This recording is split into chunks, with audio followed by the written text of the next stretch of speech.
Unification के तमाम मेंबरान, हुक्मा हजरात और तबीबा बहनों को मेरा बहुत सा सलाम।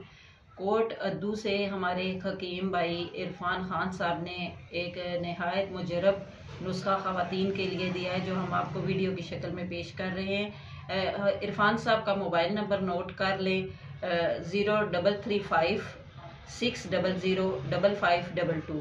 तो इन्होंने जो नुस्खा दिया है वो ख़वातीन के लिए है। इसमें माई, फटकड़ी, बरियाँ, गंधक आंवला सार है, कुश्ता बैजा मुर्ग है, ये 4 अज्जाएं, इन तीनों को पाउडर कर लें और मिक्स करके इनका सफूफ बना लें। इनको कैप्सूल की शक्ल में दें तो वो ज़्यादा बेहतर है। 500 मिलीग्राम का आप कैप्सूल तैयार कर लें। अगर मर्ज़ की शिद्दत ज़्यादा है तो फिर आप 1000 ग्राम का कैप्सूल भी सुबह शाम किसी भी शरबत फौलाद से इस्तेमाल करवा सकती हैं। तो ये इसके जो फ़वाइद हैं वो नस्वानी हुस्न में इजाफे के लिए हैं। बाज़ औरतों के ब्रेस्ट का लटक जाना, लिकोरिया शदीद होना, लिकोरिया के लिए ये सबसे बेहतरीन नुस्खा है।